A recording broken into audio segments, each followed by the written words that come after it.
May, I said it would help us to deter, detect, and disrupt pandemic fraud wherever it occurs. Over the past 10 months, that is exactly what this team, made up of close to 30 agencies, has been doing. Led by the Deputy Attorney General, you have, among your many other accomplishments, lowered the barriers to information sharing related to COVID fraud and increased the flow of data between our agencies. This has resulted in investigative leads that have led to increased prosecutions. You have developed a system that makes it easier for financial institutions to report pandemic relief funds they have frozen so that they can be seized.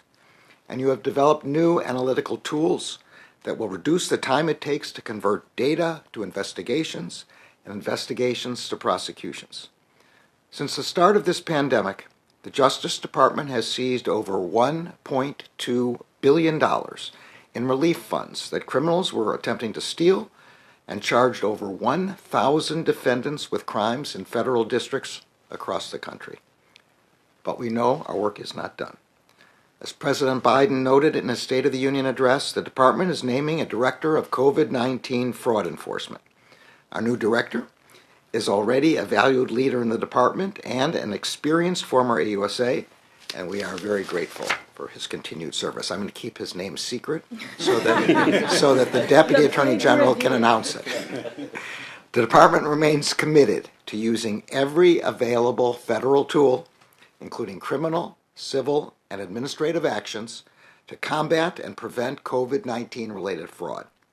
We will continue to hold accountable those who seek to exploit the pandemic for personal gain, to protect vulnerable populations, and to safeguard the integrity of taxpayer-funded programs.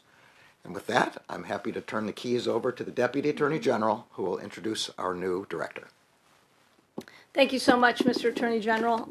It is great to be here and to have all of you here in person. It's great to see so many friendly and familiar faces, to actually see faces. I am really hopeful that we'll continue to do this in person and see more of us gathered together in person for these types of meetings. I want to say a few words as we kick off this discussion. Since the beginning of the pandemic, the Department of Justice and those of you and the teams that you all represent, we of course know there's many men and women behind you, quite literally, doing all of this incredible work. You all have been, and we have been, hard at work to protect the American people from fraud perpetrated by those seeking to exploit the pandemic and to, frankly, line their own pockets. Although we didn't know how long we would have to endure the challenges, the public health challenges of the pandemic, this group knew that because of your experience as prosecutors, as investigators, we knew that there would be other challenges related to the pandemic. Those who saw the government's response as an opportunity to enrich themselves. Anticipating what was to come, each of your agencies assembled teams to prevent, detect, and where appropriate, prosecute those who defraud government programs. From the very beginning, the federal government, including each of you, has been aggressive about getting out in front of potential fraud. And I want to particularly acknowledge the leadership of Michael Horowitz and the Pandemic Response Accountability Committee, the PRAC, and thank him for his efforts and the efforts of the PRAC, and those of you, of course, who have joined forces. We all and you all have joined forces through the PRAC, through the National Unemployment Insurance Fraud Task Force, and now nearly 1 year ago through the COVID Fraud Enforcement Task Force, thanks to the leadership of the Attorney General when he launched it nearly a year ago. That task force, this task force, of course, consolidated our efforts to improve information sharing, promote best practices, and develop innovative new approaches to prosecuting pandemic-related fraud. Now, your work has paid off. The COVID Fraud Enforcement Task Force has pursued justice on behalf of victims of fraud and worked to prevent it in the first place. Thanks to your work, we've charged over 1,000 subjects with criminal charges connected to alleged fraud losses of more than $1 billion. And we have underway, of course, investigations of more than 1,800 individuals and entities for alleged fraud in connection with more than $6 billion in relief package loans. Now, I want to highlight some of the work, your work, that demonstrates just how wide-ranging this fraud and our efforts are. In California, thanks to the hard work of inspectors general and investigators from the Small Business Administration, the Federal Housing Finance Agency, and the IRS, the task force was able to secure significant sentences for 8 fraudsters who applied for $21 million in PPP and EIDL loans using stolen and fictitious identities. I will say, as you all know, the problem of identity theft interacting with pandemic-related fraud is a really significant one, and one we are putting all of our muscle into. After these defendants that I'm talking about in this case, after trying to launder the proceeds, they used the stolen funds to purchase real estate, securities, luxury watches, designer handbags, and yes, even a Harley Davidson. In April of last year, the Consumer Protection Branch of our own Civil Division here in the Department of Justice, working with the Federal Trade Commission, brought charges against a defendant who marketed fake coronavirus cures. That case represented the first enforcement action under the COVID-19 Consumer Protection Act. And also last year, thanks again to great partnership among the Criminal Division here at the Department of Justice and the FBI, the Secret Service, inspectors general, and investigators from the Department of Labor, the Social Security Administration, the IRS, and the Postal Service. Thanks to all of that work, the task force brought charges against an overseas actor who used the identities of more than 100 Washington state residents to steal funds from state unemployment insurance, from a state unemployment insurance agency.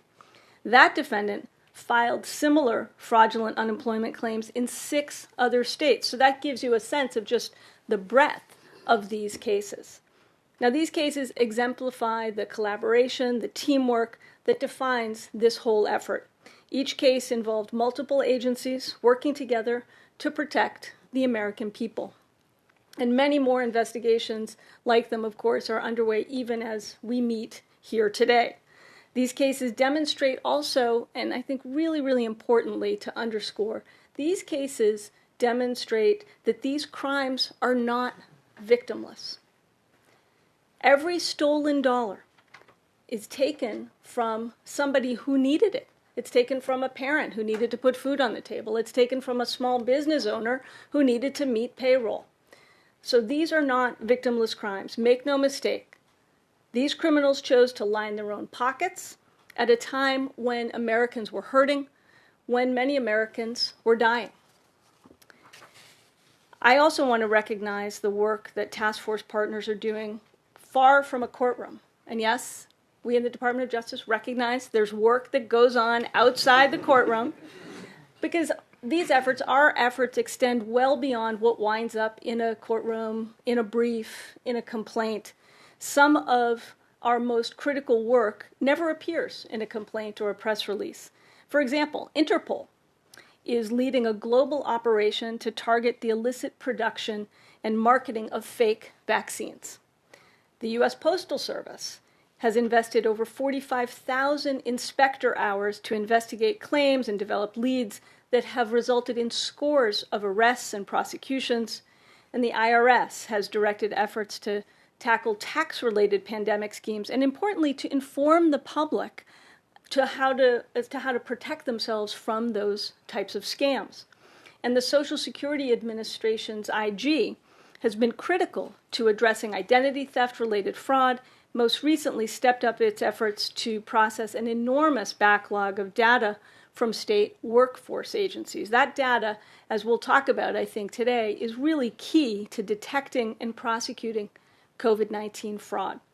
These efforts have been incredibly effective, and they are key contributions to our whole of government effort. So I say thank you to you and to your teams. Now, we've made tremendous progress in nearly 1 year since the Attorney General launched this task force and I convened our first meeting. But today we're marking a next phase, a new phase in our efforts, building on what's worked and bringing all of our expertise and experience and resources to bear on the problem of pandemic-related fraud with new leadership and new focus on leveraging new tools in our fight. Because pandemic fraud is a top priority of this administration and this Department of Justice, I am very pleased and proud to announce that Associate Deputy Attorney General Kevin Chambers will serve as the Director of COVID-19 Fraud Enforcement. Now, Kevin is known to many of you, and he is an experienced litigator who served as a federal prosecutor here in D.C., and since returning to government has been a trusted advisor to me on corporate investigations and prosecutions. Many of you, of course, know Kevin from his work already on the task force. I look forward to Kevin's continued commitment and work on this important effort, and I thank him very much for agreeing to step up and take on this new role.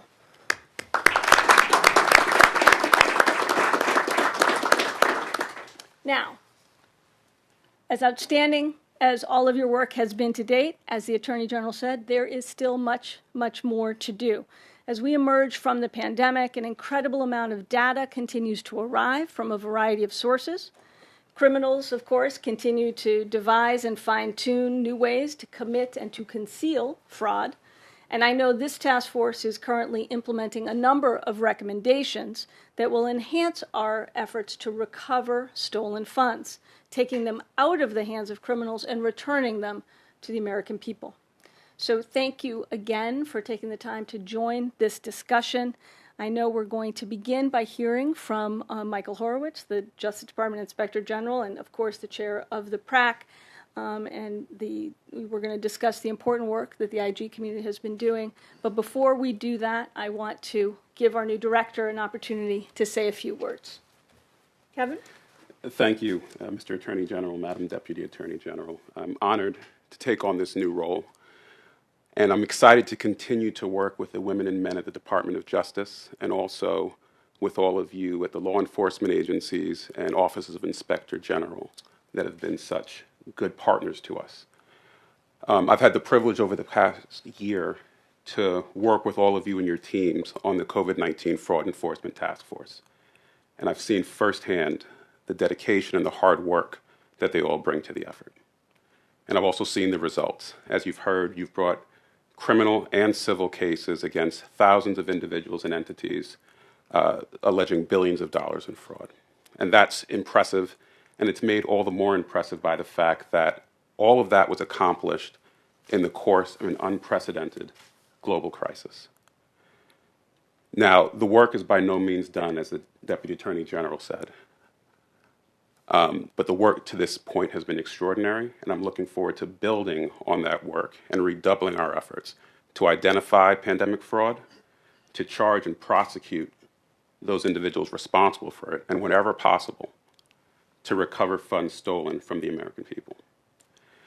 And we're going to do it using tools that we've long used to fight crime, but we're going to use some new tools that we've developed since the beginning of this pandemic when our law enforcement efforts began.